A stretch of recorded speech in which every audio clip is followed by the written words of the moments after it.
आज समझेंगे हम गास लॉ क्या होता है और इसमें अगर चार्ज दूर रखा है तो उसका कैसे पता लगाते हैं कि कितना चार्ज है। ठीक है, तो इसमें गास लॉ का में हम क्या देखते हैं, चार्ज का पता लगाते हैं। मान लीजिए कि एक बैलून ले लिया, ठीक है, बैलून के अंदर कोई चार्ज रखा है और हमें उसके पास नहीं जाना, बाहर से ही पता लगाना है कि कितना चार्ज है। ठीक है, तो इसका पता लगाते हैं और जिस जब हम मेजरमेंट करते हैं, थ्योरम वगैरह बनाते हैं, तो इसी को क्या बोलते हैं, गास लॉ बोलते हैं। ठीक है, तो जैसे अंदर कोई चार्ज है और बाहर से हमें पता लगाना, बाहर से कैसे पता लगाएंगे, कोई भी चार्ज है, कोई भी चार्ज स्फेरिकली फैलेगा, जैसे एक स्पीयर होता है ऐसे ही चार्ज चारों तरफ क्या होता है, फैलता है। ठीक है, तो इसमें एक प्रॉपर्टी भी होती है इसकी कि चार्ज कितना फैलेगा, अगर चार्ज फैलेगा इसका एरिया आर स्क्वायर से फैलेगा तो ये इनवर्सली प्रोपोर्शनल इसका फोर्स हो जाएगा आर स्क्वायर। ठीक है, जितने चार्ज की जो इलेक्ट्रिक फील्ड होगी उसकी डिस्टेंस बढ़ती जाएगी तो फोर्स क्या होता जाएगा, उतना ही कम होता जाएगा। और किस स्पीड से कम होगा, जितनी भी इसकी डिस्टेंस आर स्क्वायर से, तो इसके इनवर्सली प्रोपोर्शनल ये इसी स्पीड से क्या होगा, इसमें फोर्स कम हो जाएगा इसका। ठीक है, ये इसकी प्रॉपर्टी है। तो इसमें हम यही पता लगाते हैं कि अगर चार्ज कहीं दूर रखा है, चार्ज कहीं दूर रखा है तो उसका हम दूर से ही कैसे पता लगाएंगे कि चार्ज कितना है। ठीक है, तो इसमें टोटल क्या देखेंगे, चार्ज है, जैसे यहाँ से पता लगाना खड़े होकर, तो इसके चारों तरफ का जो भी इलेक्ट्रिक फ्लक्स है, इलेक्ट्रिक फ्लक्स किसको बोलते हैं, टोटल इलेक्ट्रिक फील्ड, जितनी भी टोटल इलेक्ट्रिक फील्ड है क्लोज लूप में। ठीक है, तो उसमें को क्या बोलते हैं, इलेक्ट्रिक फ्लक्स, इलेक्ट्रिक फ्लक्स। ठीक है, तो इसमें ये पता लगाना है किसके बराबर होगा, ये होगा टोटल चार्ज, जितना भी टोटल चार्ज है कि उसे डिनोट कर देंगे अंदर है, इनसाइड लिख देंगे, इनसाइड, जितना भी टोटल चार्ज इनसाइड है। और ये फैलेगा किस मीडियम की उससे फैलेगा, जो भी मीडियम होगा वो उसी से क्या होगा, फैलेगा। तो इसमें वैक्यूम ले लेते हैं एप्सिलॉन नॉट। ठीक है, तो टोटल इलेक्ट्रिक फ्लक्स कितना हो जाएगा, जितना भी चार्ज है टोटल इनसाइड अंदर, और जो भी इसका मीडियम है, जो भी परमिटिविटी है उसको क्या कर देंगे, इससे डिवाइड कर देंगे, उतना ही क्या होगा, यहाँ तक फैलेगा ये इलेक्ट्रिक फ्लक्स, और हम चार्ज का पता लगा पाएंगे।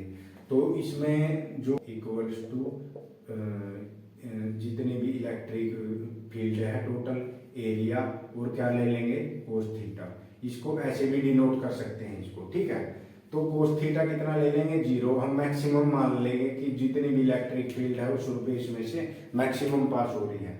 कोस थीटा की वैल्यू मैक्सिमम किस एंगल पे होती है, जब कोस थीटा 0 डिग्री होता है तब 1 होती है।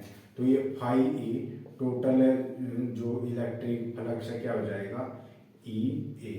ठीक है, जितनी भी इलेक्ट्रिक फील्ड है टोटल और एरिया है, तो ई की वैल्यू क्या होगी, ई टोटल इलेक्ट्रिक फील्ड का कैसे पता लगाएंगे हम, टोटल इलेक्ट्रिक फील्ड का पता लगाएंगे, टोटल इलेक्ट्रिक फील्ड।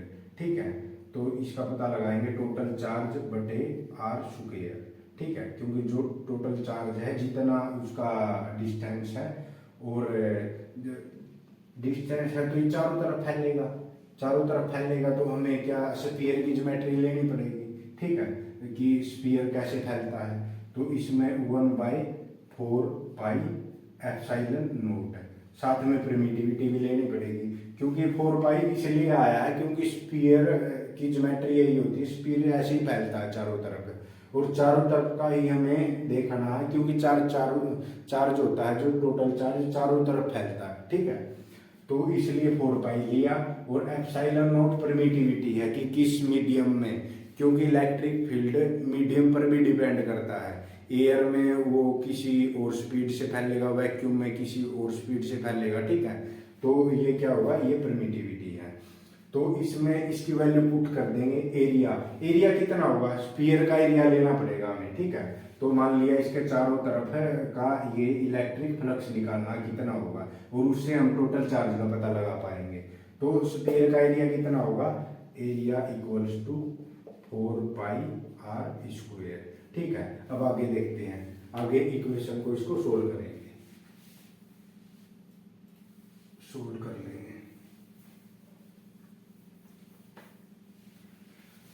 तो फाइव ई की वैल्यू क्या थी, ई की वैल्यू थी, ई की वैल्यू 1/4 पाई एप्सिलॉन नॉट और टोटल चार्ज बटे जितनी भी इसकी क्या थी डिस्टेंस थी, ठीक है। ई की वैल्यू ये थी।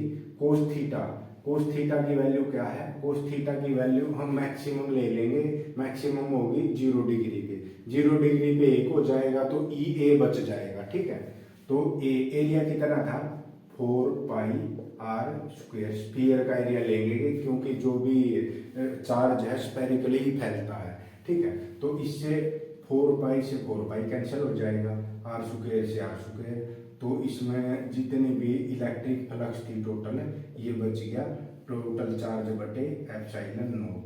यही हमें प्रूव करना था शुरू में, इसी से हम पता लगाएंगे। अगर हमारे पास टोटल इलेक्ट्रिक फ्लक्स है तो हम चार्ज का पता लगा सकते हैं। ये परमिटिविटी है, इसकी वैल्यू फिक्स होती है क्योंकि मीडियम होता है, मीडियम की वैल्यू पहले से ही पता होती है, हमें फिक्स होती है।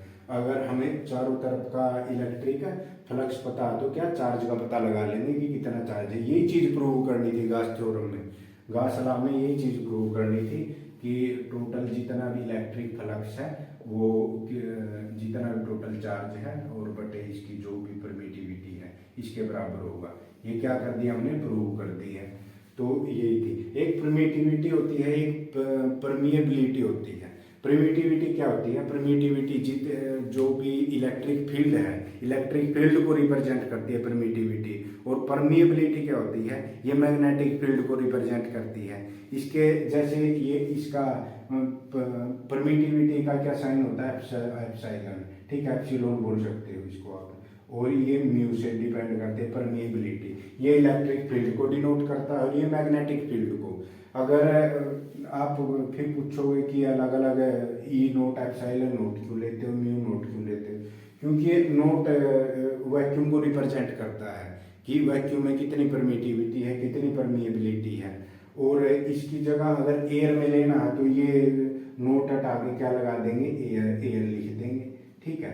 वाटर में से चेक करनी है इसकी परमिटिविटी है जो भी, तो क्या लिख देंगे, वाटर लिख देंगे, ठीक है। ये इसके साइन है, सिंबल है, ठीक है। तो ये था गास लॉ, गास थ्योरम। गास लॉ यही था कि अगर चार्ज हमसे दूर है, चार्ज हमसे दूर है तो दूर वाले चार्ज का हम दूर से कैसे पता लगाएं कि वहाँ उतना चार्ज है, ठीक है। यही इसका बेसिक प्रिंसिपल है और ये बहुत ज़्यादा इम्पोर्टेंट भी है।